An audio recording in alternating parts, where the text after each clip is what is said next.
मोक्षमार्गस्य नेतारं भेत्तारं कर्मभूव्रतां ज्ञातारं विश्वतत्त्वानां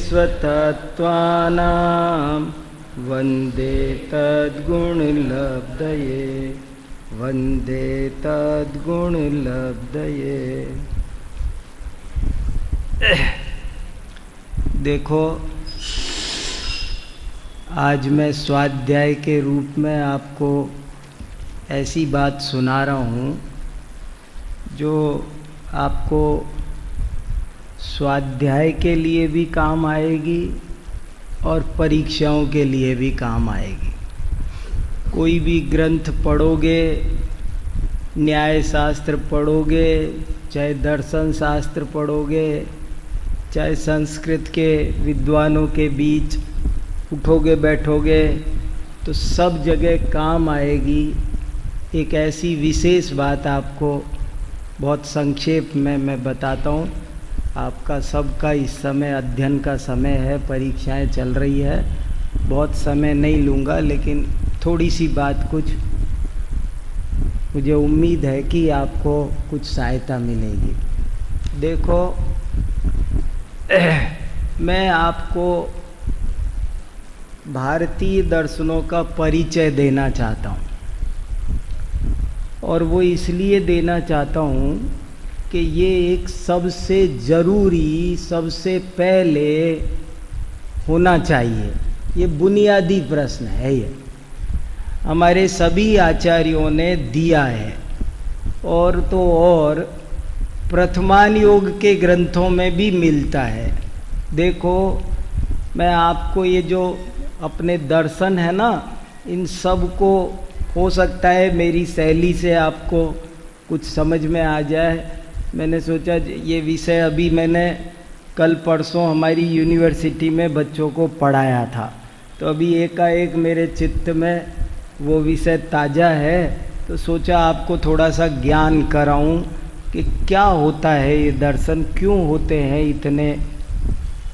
और देखो, जैसे आदि पुराण ग्रंथ है उसमें भी ऐसा है, एक यशोधर चरित्र है, एक यशस तिलक चंपू है।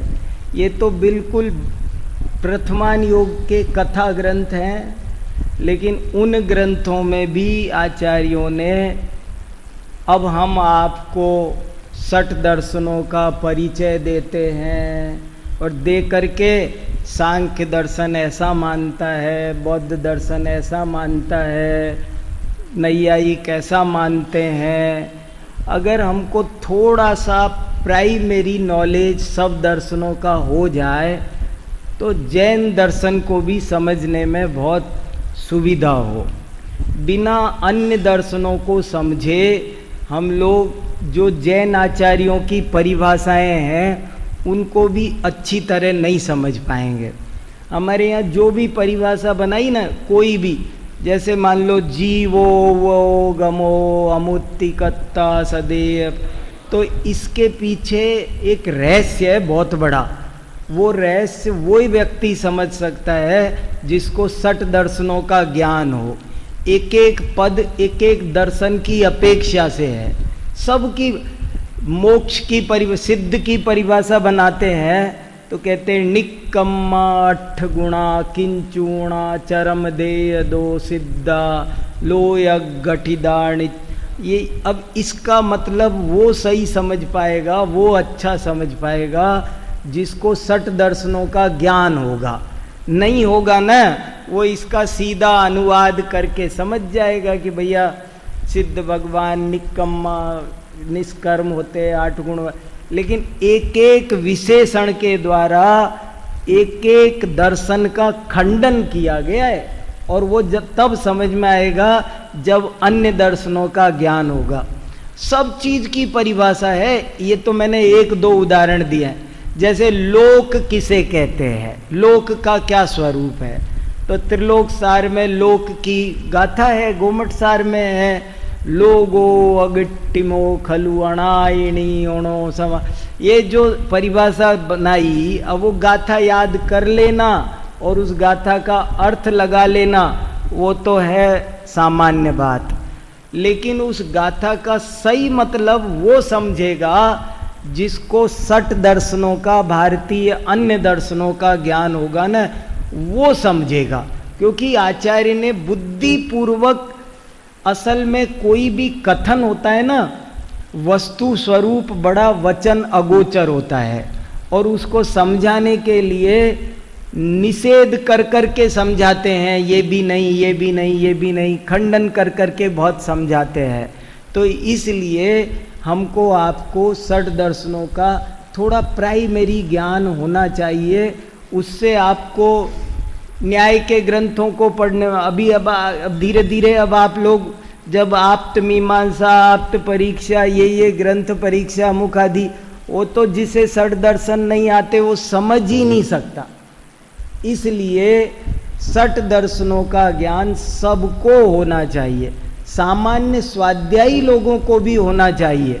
समय सार जब पढ़ते हैं तो समय सार में भी 10 जगह ऐसा लिखा है कि ऐसा मानेंगे तो पसज्जदे शंख समो वा। अब क्या शंख समो पसज्जदे माने क्या?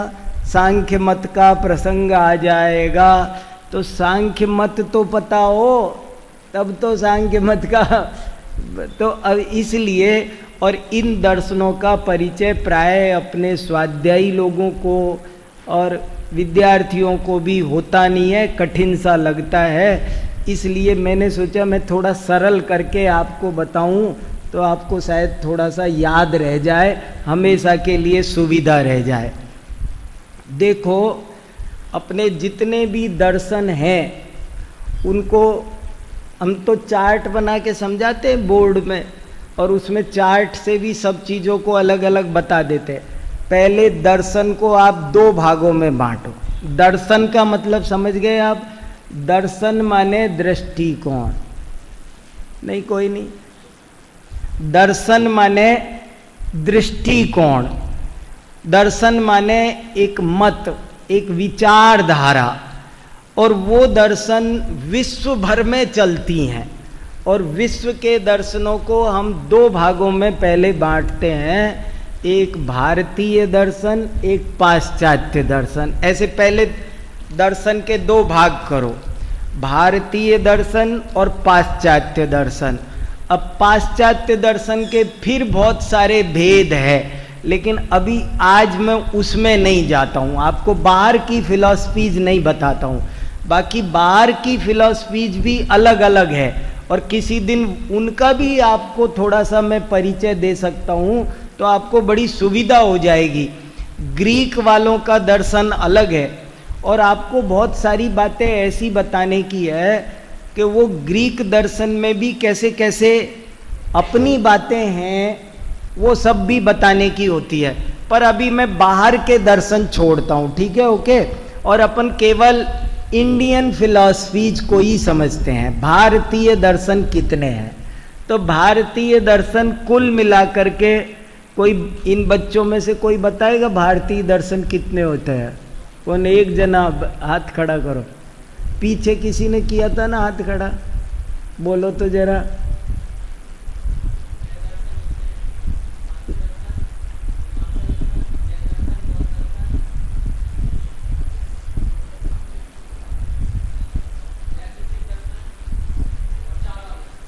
तुम बोलना आगे।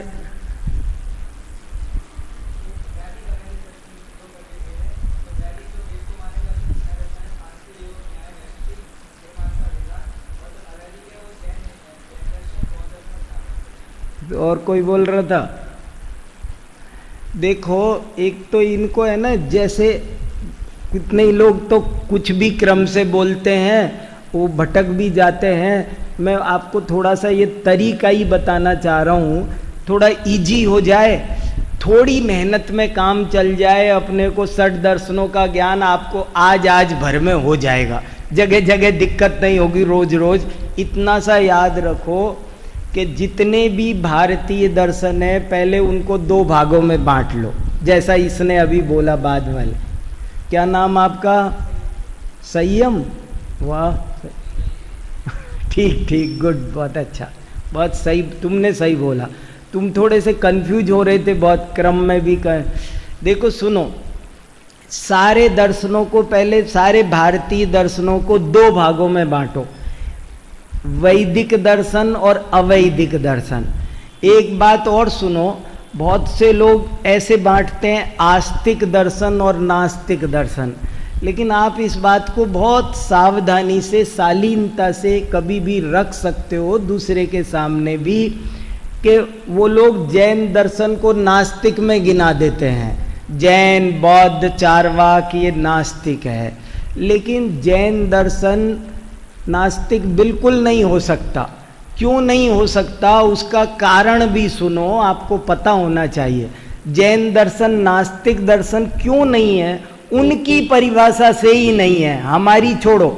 देख, उनकी परिभाषा ही पाणिनि का सीधा सीधा संस्कृत का सूत्र है, नास्ति दिष्टम मतिर्यस्य स नास्तिक। जो अदृष्ट को नहीं मानता, जो पुण्य पाप स्वर्ग नरक आत्मा परमात्मा, इनको जो नहीं मानता वो नास्तिक है। तो अब बताओ जैन दर्शन इनको मानता है कि नहीं मानता है? जैन दर्शन इनको मानता, इसलिए वो नास्तिक नहीं है। वो लोग परिभाषा बनाते हैं कि नास्तिको वेद निंदक। दो तरह की परिभाषाएं, आप सबको अच्छा विवेक रखना चाहिए, क्या चल रहा है, क्या कहा जाता है, कौन बात सही है। एक परिभाषा तो आपके सामने ये है कि नास्तिको वेद निंदक, और एक परिभाषा व्याकरण की है कि जो अदृष्ट को नहीं मानता, अदृष्ट अर्थात पुण्य पाप स्वर्ग नरक आत्मा परमात्मा, ये मोटी बात समझ लो। जो इसको नहीं मानता वो नास्तिक है। तो इस परिभाषा के आधार पर तो जैन दर्शन नास्तिक है ही नहीं। और उन्होंने जो परिभाषा कही कि नास्तिको वेद निंदक, अगर ये परिभाषा हम मानेंगे तो ये तो मोनोपोली की परिभाषा हुई। ये तो ये हुई कि जो मुझे ना माने वो नास्तिक है। ऐसे तो कोई हम कह देंगे कि जो समय सार को ना माने वो नास्तिक है। तो बात कहाँ बनेगी, कहाँ? एक नास्तिक की परिभाषा तो तय करनी पड़ेगी ना। हर आदमी बोले ऐसे तो कोई भी किसी के ग्रंथ को नहीं मानता, ये थोड़ी पॉलिसी चलेगी। इसलिए आस्तिक और नास्तिक का विभाजन करना हो तो हमको ज्यादा से ज्यादा हम चारवाक दर्शन को नास्तिक कह सकते हैं, क्योंकि चारवाक दर्शन खुद कहता है कि भैया कुछ भी नहीं है, वो पाप पुण्य स्वर्ग नरक में विश्वास नहीं करता। इसलिए चारवाक तो एक नास्तिक ठहर सकता है, लेकिन जैन बौद्ध तो नास्तिक ठहर ही नहीं सकते, और जैन तो बिल्कुल ही नहीं ठहर सकते। बौद्ध दर्शन को कभी कभी कोई कहे ना ये अनात्मवाद है, ये है वो है, यहाँ तो वो भी नहीं है, साफ साफ सब कुछ है। इसलिए आस्तिक नास्तिक के विभाजन को मैंने, आपने देखा हो तो ये किताब में आत्मा परमात्मा में अंत में परिशिष्ट भी दिया है, और ये एक बहुत बड़ा चार्ट दिया है षट दर्शन के परिचय का। अगर आप ये चार्ट देख लो ना, ये चार्ट पढ़ाने में मुझे 15 दिन लग जाए षट दर्शन का परिचय, लेकिन आप ये एक चार्ट पढ़ लो तो आपको सारा का सारा ज्ञान हो जाए। अब देखो, इसलिए आस्तिक नास्तिक का विभाजन करते समय भी सावधानी रखना, और अभी तो अपने इतना विभाजन करो कि वैदिक दर्शन और अवैदिक दर्शन। वैदिक दर्शन वे हैं जो वेद को प्रमाण मानकर चलते हैं, और अवैदिक दर्शन वे हैं जो वेद को प्रमाण मानकर नहीं चलते। इस तरह से 6 तो वैदिक दर्शन है और 3 अवैदिक दर्शन है, कुल मिलाकर के 9 दर्शन है। अपना कोई ऐसा ग्रंथ है जिसमें सब दर्शनों का परिचय मिल जाता है? एक तो षट दर्शन समुच्चय बहुत बढ़िया ग्रंथ है, और उसमें सब दर्शनों का बहुत अच्छा परिचय विस्तार वो स्पेशली इसके लिए लिखा है। और इसके अलावा मैंने बताया ही आपको, महापुराण तक में भी, यशस तिलक चंपू में 20 पेज में दिया है वर्णन। एक पंडित जवाहरलाल जी हुए, उन्होंने एक स्यादवाद नाम की पुस्तक लिखी है, उसमें भी लास्ट में 10-12 पन्नों में षड दर्शनों का शॉर्ट एंड स्वीट परिचय दे रखा है। पर अब आप मुझसे सुनो थोड़ा सा कि अब ये जो अवैदिक दर्शन है वो 3 हैं, जैन दर्शन, बौद्ध दर्शन और चारवाक दर्शन। जैन दर्शन का परिचय मैं आपको अभी नहीं देता हूँ, वो आप अपन रोज ही पढ़ रहे हैं, पढ़ते रहे हैं, पढ़ेंगे। बौद्ध दर्शन का परिचय देने के लिए आपको छोटी छोटी 2-3 बातें बताता हूँ। देखो, अपने जैन आगमों के अनुसार अगर समझोगे तब तो बात अलग है, और उनके हिसाब से भी समझो तो मोटी मोटी बातें, उनका किन किन नामों से उल्लेख मिलता है। हर दर्शन के कई कई अपर नाम भी है, हमको वो भी पता। अब जैसे इति सौगतः, सौगतः माने वो बौद्ध दर्शन को, गौतम बुद्ध का दूसरा नाम था सुगत, इसलिए बौद्ध दर्शन को सौगत दर्शन भी कहते हैं। इति तथागताः, तथागत दर्शन भी बौद्ध दर्शन का ही नाम है। तो ऐसे एक एक दर्शन के अनेक अनेक नाम हैं। बौद्ध दर्शन के अपर नाम ये है। बौद्ध दर्शन के कई संप्रदाय है, पर जिनमें से 4 मुख्य है, सौत्रांतिक, माध्यमिक, योगाचार और वैभाषिक। अब ये इतना डिटेल ना भी याद रहे, पर मोटा मोटा इनके कई संप्रदाय है, मोटे मोटे उनमें फर्क है। और इनके ग्रंथ के क्या नाम, किन ग्रंथों पर चलते हैं? इनके ग्रंथ त्रिपिटक है। कौन धर्म किस ग्रंथ को मानता है, क्या क्या क्या उनके सिद्धांत है, क्या उनकी थोड़ी सी उनकी पॉलिसीज, उनके बारे में थोड़ा परिचित होना चाहिए। तो बौद्धों के ग्रंथ है त्रिपिटक। त्रिपिटक क्यों कहते हैं? क्योंकि वो 3 का पिटारा है, उनके 3 मूल ग्रंथ माने जाते हैं, इसलिए उसको त्रिपिटक कहते हैं।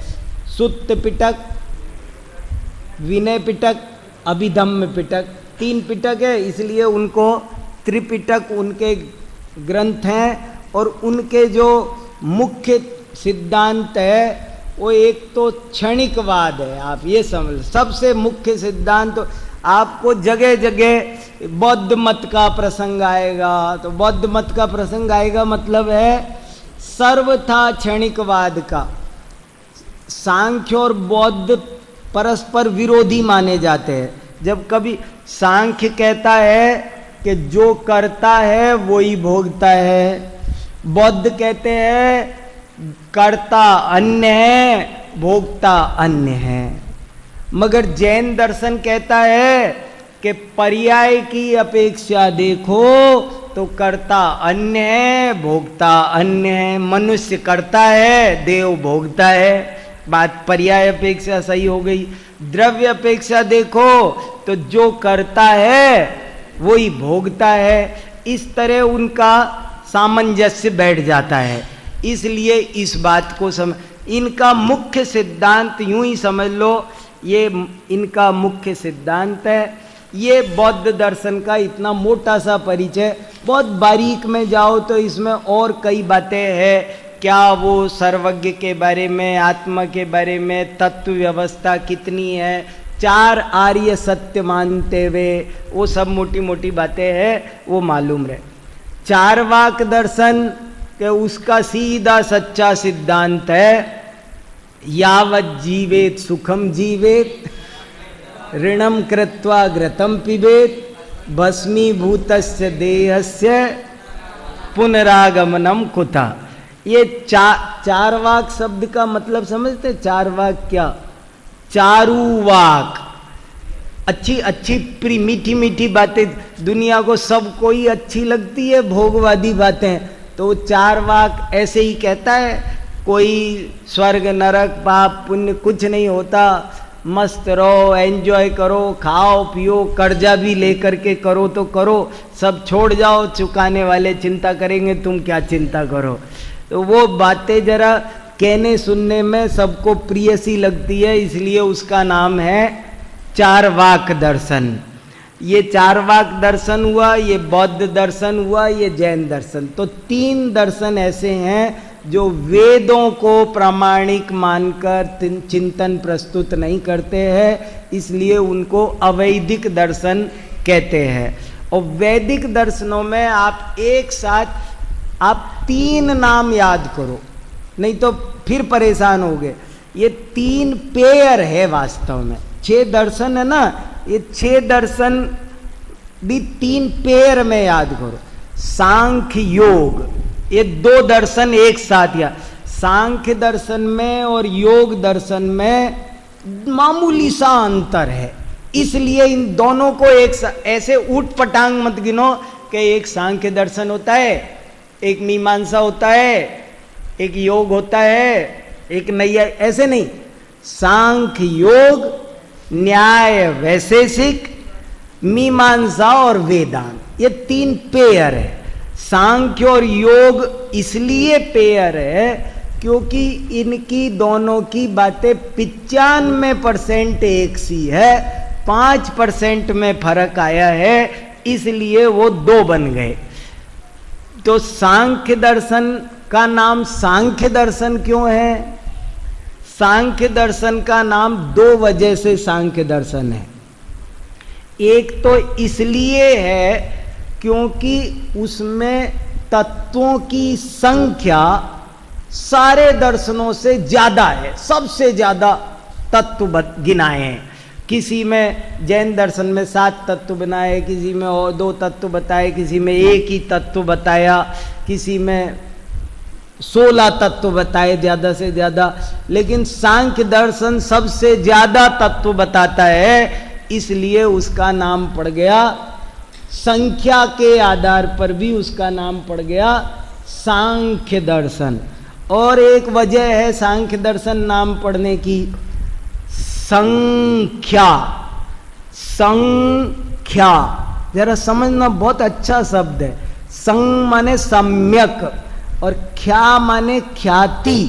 सम्यक ख्याति उनके यहाँ बार बार वो कहते हैं कि प्रकृति और पुरुष ये 2 मूल तत्व है और इनके बीच में भेद ज्ञान कर ले, जो इनको सम्यक भेद पहचान ले इनका, वो तो है ज्ञानी और बाकी सब है अज्ञानी। इसलिए उनका अपने यहाँ जैसे आत्मख्याति, ख्याति, ख्याति माने आत्मख्याति, ख्याति माने जानना, प्रसिद्धि, ज्ञान होना। ऐसे ही वहां सांख्य का नाम सांख्य इसलिए पड़ा है क्योंकि वो सम्यक ख्याति पर को मुख्य बताना चाहता है, इसलिए उस दर्शन का नाम सांख्य दर्शन पड़ा। और सांख्य दर्शन के प्रवर्तक कौन थे? सांख्य दर्शन के प्रवर्तक कपिल मुनि थे। और कपिल मुनि और अपने जैन आगमों से देखो तो क्या थे वो भरत चक्रवर्ती के बेटे थे और ये उनके यहाँ भी बराबर मरीचि के पुत्र थे। सब वर्णन उनके यहाँ भी आता है, मैंने इस किताब में साफ साफ लिखा है। आपको पता है बौद्ध दर्शन में भी जो गौतम बुद्ध ने बौद्ध दर्शन चलाया, तो गौतम बुद्ध असल में मूल में तो जैन थे। उन्होंने जैन मुनि से दीक्षा ली थी। ये उनके ग्रंथों की बात बता रहा हूं मैं, आप कहो तो मैं पढ़ के सुना सकता हूं। उनके अभिधम्म पिटक में एक जगह एक साधु, देखो मैं आपको 1 मिनट पढ़ के सुनाता हूं, आपको आनंद आएगा। अभिधम्म पिटक में एक जगह गौतम बुद्ध का और उनके एक शिष्य का संवाद चल रहा है। तो वो शिष्य कहता है, जैन मुनि की निंदा करता है वो, तो गौतम बुद्ध ने क्या उत्तर दिया उसको, वो उत्तर आपको पढ़ के सुनाता हूं। उस उत्तर में ये लिखा है कि नहीं आनंद, तुम उनकी निंदा मत करो, मैं खुद भी एक दिन ऐसा ही था और मैंने पिहिताश्रव नाम के जैन मुनि से निर्ग्रंथ दिगंबर दीक्षा ली थी। और ये पिहिताश्रव मुनि का उल्लेख हमारे यहाँ भी उसमें जो दर्शन सार नाम का ग्रंथ है ना देवसेन आचार्य का, उसमें उल्लेख आया है कि देवसेनाचार्य ने पीताश्रव मुनि ने दीक्षा दी और उनका नाम बुद्ध कीर्ति रखा था। जैन दिगंबर मुनि बने थे। और देखो उनके वचन सुनो, गौतम बुद्ध के, ये पाली भाषा में लिखे हैं मेरे पास में। अचेल को नंबर सब डले हैं। अचेल को होमी अत्ताप लेखनो, मैं हिंदी में पढ़ दूं तो समझ में आ जाए जल्दी से, देखो समय कम लगे। कि हे भिक्षुओं, मैं वस्त्र रहित रहा, आहार अपने हाथों से लिया हुआ किया, मैंने आहार अपने हाथों से ही किया, न मैं किसी का लाया हुआ आहार लेता था, न अपने उद्देश्य से बना हुआ लेता था, न निमंत्रण से जाकर भोजन करता था, न बर्तन में करता था, न थाली में करता था, न मैंने गर्भिणी स्त्री से कभी आहार नहीं लिया, न बच्चे को दूध पिलाने वाली से लिया, न मलिन स्थान से लिया, न मैंने कोई मांस मछली आदि लिया, मैंने प्रासुक जल का सेवन किया। इस तरह और मैंने मस्तक दाढ़ी मूछों के केस लॉन्च किए और उस केस लॉन्च की क्रिया को भी चालू रखा। एक बूंद पानी पर भी दयालु रहता था। क्षुद्र जीव की हिंसा भी मेरे द्वारा न हो, ऐसा मैं सावधान रहता था। किंतु यह चर्या मुझे कठिन लगी, तब बाद में मैंने मध्य मार्ग अंगीकार किया। ये देखो अभिधम्म पिटक में खुद उन्होंने लिखा। तो ये सब वर्णन आपको तो ज्ञान में रहना चाहिए कि ऐसा ऐसा स्वरूप है उसका। खैर, तो सांख्य दर्शन भी भरत चक्रवर्ती के बेटे पोतों ने प्रवर्तित किया आदिनाथ भगवान के साथ में, वो भी। और इनके यहाँ भी भागवत में भी लिखा सब, हिरण्य गर्भो योगस्य वक्ता नान्य पुरातन है। हमें तो दूसरे दर्शनों के भी मैं कई श्लोक आपको जरा जरा सा परिचय भर देना है ना मुझे। तो सांख्य दर्शन में और योग दर्शन में फर्क क्या पड़ा वो देखो आप, जरा सा फर्क पड़ा। सांख्य दर्शन भी ईश्वर को कर्ता धर्ता नहीं मानता था। प्रकृति और पुरुष दो तत्वों से मिलकर ये सारी सृष्टि चल रही है।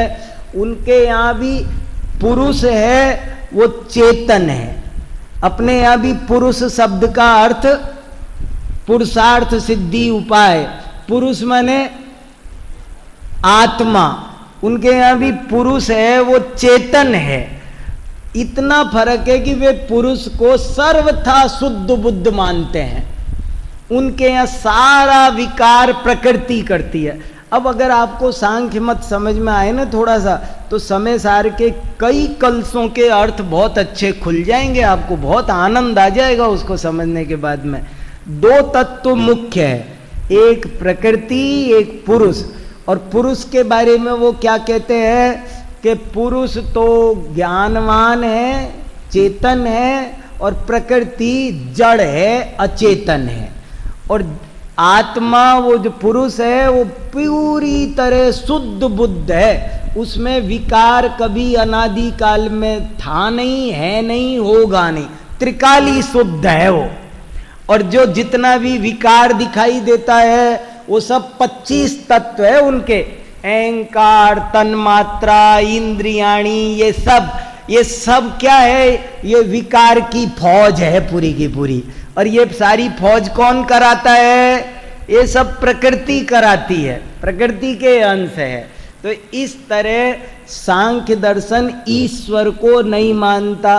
अब देखो, ईश्वर को नहीं मानना अगर नास्तिक होता, ईश्वर को कर्ता धर्ता मान, तो सांख्य दर्शन भी नहीं मानता। बेसिकली सांख्य दर्शन के किसी भी विशेषज्ञ विद्वान से पूछना, वो ईश्वर को कर्ता धर्ता नहीं मानते। योग दर्शन में आकर ईश्वर को ईश्वर प्रणिधानात् वा पतंजलि ऋषि ने एक सूत्र जोड़ा और एक 26वां तत्व। योग सांख्य दर्शन में 25 तत्व है, योग दर्शन में 26 तत्व हो गए। अरे वो 26 कहां से हो गए कि उन्होंने एक ईश्वर नाम का तत्व अपनी तरफ से और जोड़ा। तो इसलिए ये योग दर्शन में ये हो गए। अब देखो, आपको इनके एक प्रवर्तक भी पता हो। सांख्य दर्शन के प्रवर्तक कपिल, योग दर्शन के प्रवर्तक पतंजलि, सांख्यों के ग्रंथ का नाम,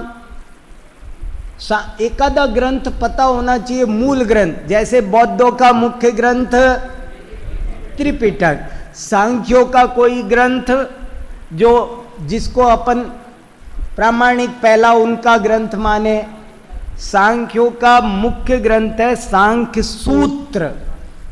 और उसके अलावा फिर सांख्यकारी का जो आपने बोली वो भी, सांख्य सूत्र उनका बहुत आधार ग्रंथ है। और ये योग दर्शन वालों का पातंजल सूत्र है। उसमें कभी देख सकते हैं अपने तत्वार्थ सूत्र जैसे सूत्र ही हैं, उसमें भी 4 अध्याय है उसके, जिनका नाम पाद दे रखा है, 4 पाद। तो ये फर्क है इसमें। सांख्य दर्शन जैसा का जैसा मानता है, योग दर्शन उन सब बातों को एज इट इज मानता है, बस अपनी तरफ से एक ईश्वर नाम का तत्व अलग से जोड़ता है।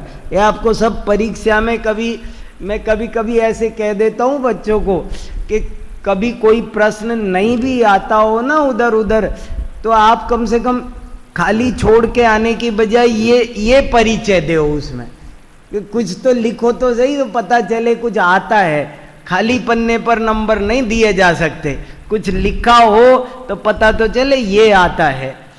तो ये योग दर्शन है। फिर न्याय वैशेषिक का दूसरा पेयर है। न्याय दर्शन और वैशेषिक दर्शन में भी मामूली सा अंतर है, वही कॉपी करते हैं, 95% बातें दोनों की एक सी है। अब देखो, अब न्याय दर्शन को अक्षपाद दर्शन भी कहते हैं। अक्षपाद क्यों कहते हैं? क्योंकि इसके प्रवर्तक महर्षि गौतम थे। और देखो, इनका प्रवर्तक तो गौतम ऋषि थे, और गौतम ऋषि का दूसरा नाम अक्षपाद भी था। अब जैसे पतंजल ऋषि के नाम पर योग दर्शन का दूसरा नाम पातंजल दर्शन भी कहते थे, कापिल मत भी कह देते हैं, कपिलादि रचित श्रुत को अभ्यास। तो कपिलादि माने यही सांख्य दर्शन के प्रवर्तक। तो न्याय दर्शन का दूसरा नाम न्याय अक्षपाद दर्शन भी है। प्रवर्तक कौन है? गौतम ऋषि। और उनका आपको इनकी एक प्रसंग सुनकर अच्छा लगेगा। इनका नाम अक्षपाद क्यों था? एक कहानी आती है इस बारे में कि गौतम ऋषि पढ़ने के बहुत शौकीन थे, रात और दिन पढ़ा करते थे बहुत। और एक बार ऐसे पढ़ने में मगन थे कि पढ़ते भी जा रहे थे और चलते भी जा रहे थे, और जाते जाते जंगल में पहुंच गए। जंगल में भी किसी गहरी खाई में उतर गए और पढ़ते ही जा रहे, पता ही नहीं मैं कहाँ पहुंच गया, खाई में उतर गए। जब वो खाई में उतर गए तो कोई वन देवता प्रकट हुआ और उसने कहा कि भैया आप तो बड़े पढ़ने वाले हैं, तो कोई वरदान मांगो। तो उन्होंने मना किया। आखिरकार जब कहा बहुत, तो कहा कि आप ऐसे करो, मेरे पैरों में 2 आंखें लगा दो, तो ये 2 आंखें मेरी हमेशा पढ़ने के काम आ जाएगी, और चलने की कभी जरूरत पड़े तो पैर में 2 आंख अलग से। काल्पनिक कथा है, सिर्फ ये बताने के लिए कि अध्ययन प्रेमी कैसे थे, और अपन को थोड़ी प्रेरणा मिल जाए कि खूब अध्ययन करना चाहिए। बहुत देखो, प्रवचन सार में चरणान योग चूलिका में पढ़ोगे तो आपको बार बार आगम चेठा तदो जेठा, बार बार बार बार स्वाध्याय स्वाध्याय स्वाध्याय स्वाध्याय, वही बातें चलती है। तो देखो, तो न्याय दर्शन में का भी मुख्य ग्रंथ कौन सा है? उनका भी न्याय सूत्र है। न्याय सूत्र उनका मुख्य ग्रंथ है। और ये बहुत सारे देखो, जैन न्याय में और नैयायिकों के न्याय दर्शन के अनुयायी को क्या बोलते हैं? नैयायिक। जिन दर्शन के अन्य, देखो जिन दर्शन के बहुत नाम है, जैन दर्शन के, वो बहुत याद, कहीं कहीं आपको ऐसा लिखेगा अपरे दिगंबरहा, दिगंबर दर्शन भी जैन दर्शन का नाम है। निर्ग्रंथ दर्शन वो भी जैन दर्शन का नाम है। श्रमण दर्शन वो भी जैन दर्शन का नाम है। इति आरहता, आरहता माने जैन। अब देखो जैन दर्शन के कितने सारे अपर नाम है। जैन दर्शन कहो, आरहत दर्शन कहो, निर्ग्रंथ दर्शन कहो, श्रमण दर्शन कहो, सब पर्यायवाची है ये सारे के सारे। और हमारा भी प्रतिनिधि ग्रंथ कौन है? तत्वार्थ सूत्र। तत्वार्थ सूत्र इसीलिए एक ऐसा महत्वपूर्ण ग्रंथ की रचना की गई कि जिसको पूर्ण प्रामाणिकता से प्रतिष्ठा मिल सके। सभी दर्शनों के पास सूत्र ग्रंथ है, और कैसी कुशलता से इस ग्रंथ का निर्माण हुआ होगा कि दिगंबर, श्वेतांबर, 13 पंथी, 20 पंथी, थानकवासी, किसी को भी इस ग्रंथ में कोई ऐतराज है ही नहीं। ऐसा प्रामाणिक पूरी हमारी पूरी तत्व व्यवस्था, हमारी दर्शन व्यवस्था, हमारा अध्यात्म, हमारा चरणान योग, सब कुछ आ गया, और विवाद पूर्ण कोई भी बात बची नहीं। इतनी कुशलता से उस तत्वार्थ सूत्र की, कितने कुशल उमा स्वामी मुनिराज होंगे कि उस ग्रंथ की रचना की। तो वो तत्वार्थ सूत्र हमारा ग्रंथ है। और नैयायिकों का न्याय सूत्र हो गया, सांख्यों का सांख्य सूत्र हो गया, योग वालों का पातंजल योग सूत्र, योग सूत्र भी है और पातंजल सूत्र भी उसी का दूसरा नाम है। और वैशेषिक दर्शन, वैशेषिक दर्शन में और न्याय दर्शन में इतना सा फर्क है कि ये वैशेषिक दर्शन एक विशेष नाम का तत्व अलग से मानता है।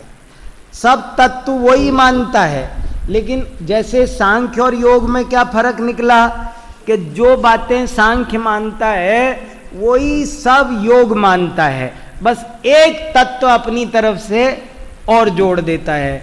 ऐसे ही नैयायिक और वैशेषिक में क्या फर्क हुआ कि नैयायिक जो मानते हैं वही सब। आपको पता है योग में और योग में फर्क है। अपने न्याय ग्रंथों में आप्त परीक्षा वगैरह में जब ऐसा आए ना, इति यौगा, यौगा, तो यौगा माने जहां भी यौगा आया है वहां यौगा का अर्थ है न्याय वैशेषिक वाले। यौगा माने योग दर्शन वाले नहीं, न्याय वैशेषिक दर्शन को योग, क्योंकि दोनों एक से है। ये एक ही फर्क है कि ये वैशेषिक विशेष नाम का पदार्थ एक अलग मानते हैं, और जिससे हुआ क्या कि द्रव्य अलग, गुण अलग, कर्म अलग, सब चीजें अलग अलग हो गई, और वो विशेष नाम का तत्व उनको जोड़ता फिरता है। वो गोंद जैसा काम करता है, सबको मिलाने का काम करता रहता है, ये उसका काम है। ऐसे करके विशेष तत्व अलग बना। और आपको ये भी एक नई बात जानो कि जो न्याय दर्शन है ना, उनके न्याय में और हमारे न्याय में क्या फर्क है। उनके यहाँ भी न्याय है और जैन न्याय भी न्याय है, लेकिन एक बड़ा भारी अंतर है, बहुत अच्छे से आप याद रख सकते हैं। जैन न्याय में और नैयायिकों के न्याय में, अन्यों के न्याय में फर्क क्या कि उनके न्याय का उद्देश्य है स्वमत मंडन पर मत खंडन। ये उनके पास में जाओ, जैसे मैं किसी नैयायिक गुरु के पास जाऊं तो वो कहेगा मैं तुझे वो विद्या सिखा दूंगा बेटा कि जिससे तू कभी नहीं हारेगा, हमेशा दूसरे को हराएगा, मैं इतना सिखा दूंगा तुझे। उनका मकसद सिर्फ इतना सा है कि तुझे जिताना है। वो कैसे भी जिता देंगे, उनके पास 100 तरकीब है। और वो 100 तरकीब में उनने ऐसी ऐसी तरकीब लिखी है, उनके जो 16 तत्व है ना, उन 16 तत्वों के नाम पढ़ो तो आपको ताज्जुब होगा। उनमें से एक तत्व का नाम है छल, जाति, निग्रह, वितंडा, ये सब है ना।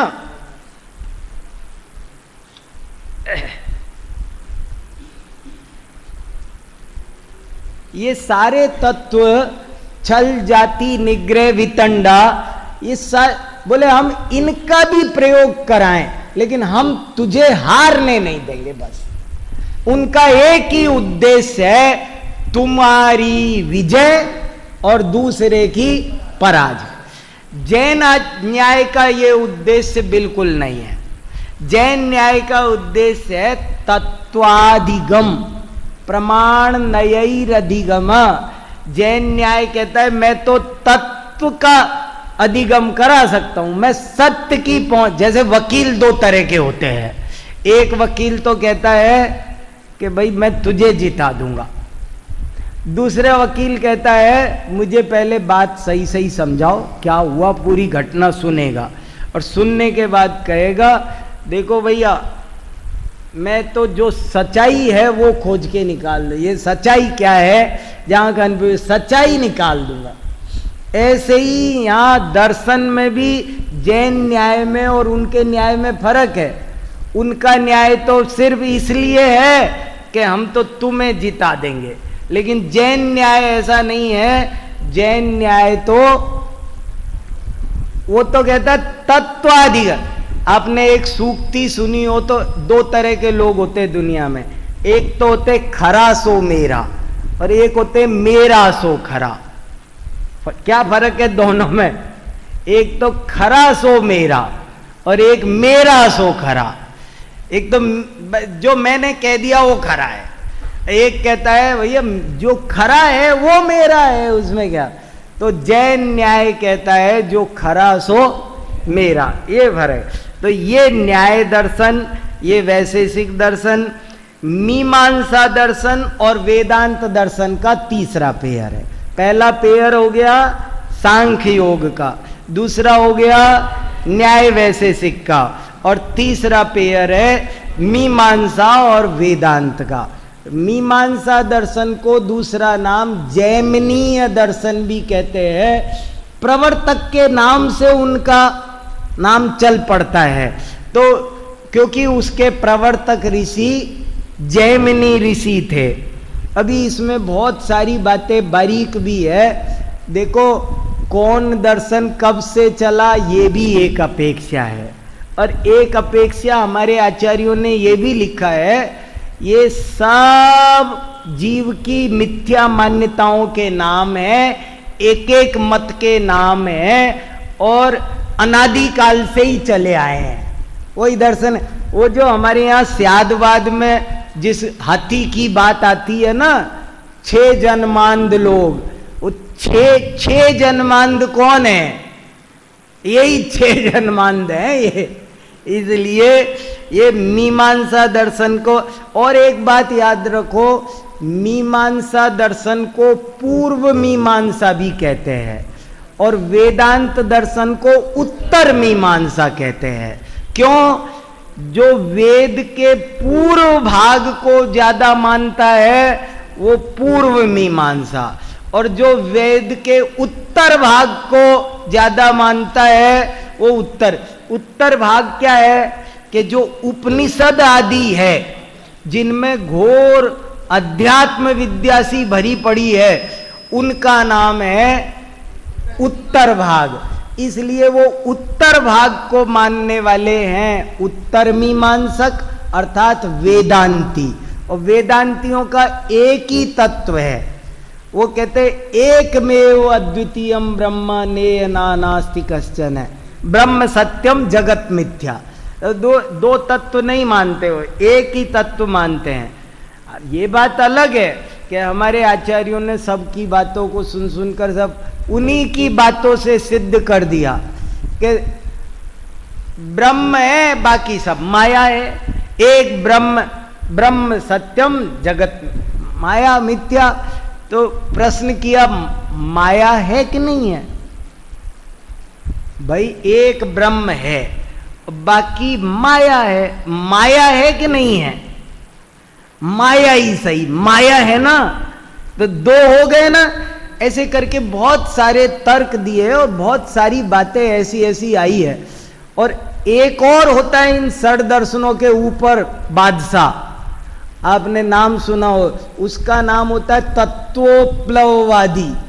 तत्व उच्छेदवादी भी होता है, वो चारवाक जैसा होता है। वो कोई तत्व नहीं मानता, उसका कहता है तत्व कुछ होता ही नहीं, जो भी बात करो सब उच्छेद करेगा, नाश करेगा, कुछ नहीं। आप सम्यक दर्शन किसे कहते हैं?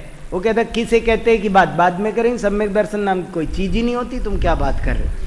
आपको माने वो हर चीज को मूल से ही नष्ट करता है। तो उससे कहा जब कुछ नहीं है तो फिर तू है कि नहीं है? अगर कुछ नहीं है तो तू तो है कि नहीं है? शून्यवादियों का खंडन किया, उच्छेदवादियों का खंडन किया। कुछ होते हैं अवक्तव्यवादी, वो कहते हैं वस्तु स्वरूप, क्या तुम लोग लगा रहे हो फालतू, सब इतने आयोजन बंद करो, सब कुछ नहीं, बोल ही नहीं सकते तत्व को, तत्व अवक्तव्य है। तो हमारे आचार्यों ने उससे कहा वो अवक्तव्य है, तो अवक्तव्य पद से वक्तव्य है कि नहीं? अवक्तव्य है ऐसा तुम क्यों बोल रहे हो? अवक्तव्य है बोल रहे हो ना तुम, अवक्तव्य पद से ही वक्तव्य हो गया वो। ऐसे ही उसने कहा कि भैया शून्य है या नहीं है, अभाव है, तो कहा तुम सिद्ध करो। तो सिद्ध करने के लिए अगर तुम तर्क युक्ति दोगे तो ये बताओ तर्क युक्ति है कि नहीं है, प्रमाण तत्व है कि नहीं है? तो दो तत्व तो फिर हो गए ना, एक साध्य होगा एक साधक होगा, दो तत्व तो मानने पड़ेंगे ना, कैसे बिना माने चलेगा? ऐसी ऐसी बारीक बातें जैनाचार्यों ने की है। उन्होंने बहुत बारीक बारीक तर्कों में जा जाकर इन मतों की बड़ी समीक्षा की है। तो वेदांत दर्शन को उत्तर मीमांसा कहते, मीमांसा दर्शन को पूर्व मीमांसा भी कहते हैं, मीमांसा दर्शन को जैमिनीय दर्शन भी कहते हैं, और वेदांत दर्शन को बादरायण दर्शन भी कहते हैं, क्योंकि उसके प्रवर्तक बादरायण ऋषि थे। जैमिनी वालों का भी देखो सबके सूत्र ग्रंथ है ये। और वास्तव में कभी किसी को षड दर्शनों का थोड़ा ज्ञान करना हो ना, तो एक सभी दर्शनों के सूत्रों का एक संग्रह छप सकता है, एक बढ़िया। किसी दार्शनिक संस्था को, ICPR को एक प्रपोजल भेजना चाहिए कि आप सब दर्शनों का ज्ञान कराना चाहते हो, तो हमारे आचार्यों ने जगह जगह लिखा है सब दर्शनों का थोड़ा ज्ञान होना चाहिए, तभी तत्व ज्ञान निर्मल होता है। तो सब दर्शनों का ज्ञान करने के लिए सभी दर्शनों के सूत्र ग्रंथ हिंदी अनुवाद सहित एक जिल्द में छप जाए तो सारे के सारे मूल तो पता चले, परिभाषाएं उनकी क्या क्या है वो देखा जा सकता है। और ये इनको वेदांत दर्शन को इसीलिए अद्वैत दर्शन भी कहते हैं, अद्वैत, क्योंकि वो एक ही दर्शन को मानता है। और इनका ब्रह्म सूत्र बहुत प्रसिद्ध ग्रंथ है और जिसकी सबसे ज्यादा व्याख्याएं हुई है। और जैसे तत्वार्थ सूत्र की बहुत व्याख्याएं हैं, ऐसे ब्रह्म सूत्र की भी बहुत व्याख्याएं हैं। शंकराचार्य ने इसका बहुत बड़ा भाष्य लिखा है। ये सब इनके छोटा छोटा सामान्य परिचय है, आपके परीक्षा में भी थोड़ा बहुत कहीं कुछ काम आ जाए। आप तो इतना याद रख लो कि सांख्य योग, न्याय वैशेषिक, मीमांसा वेदांत, और इधर जैन बौद्ध चारवाक, और इनके अपर नाम, इनके मुख्य प्रवर्तक, इनके मुख्य सूत्र, मुख्य ग्रंथ, और इतना सा एक दो इनके सिद्धांत, इतना सा भी याद रह सका तो आपको स्वाध्याय में भी और विश्वविद्यालय की पढ़ाई में भी कुछ ना कुछ सहायता मिल जाएगी। बहुत अच्छा, बहुत धन्यवाद, बढ़िया। हाँ बताओ बताओ। सब हैं, हम ही हैं। जो एकांतवादी है ना, ये सब एकांतवादी दर्शन है। अनेकांतवाद में इनका सबका समाहार होता है, और इनके मानने जो वस्तु को सर्वथा नित्य माने वही सांख्य है, जो वस्तु को सर्वथा क्षणिक माने वही बौद्ध है। मानने वाले हैं सबके। वैसे तो बहुत बड़े बड़े अध्ययन केंद्र भी विश्वविद्यालय स्तर पर हैं। हाँ। जैन बौद्ध ये तो चलते ही चलते हैं। हाँ। बाकी सबके दर्शन शास्त्र के नाम पर विश्वविद्यालयों में जो पढ़ाया जाता है उसमें अधिकतर षड दर्शन इन पर ही ज़्यादा जोर रहता है। डॉक्टर वीर सागर जी इसी महाविद्यालय के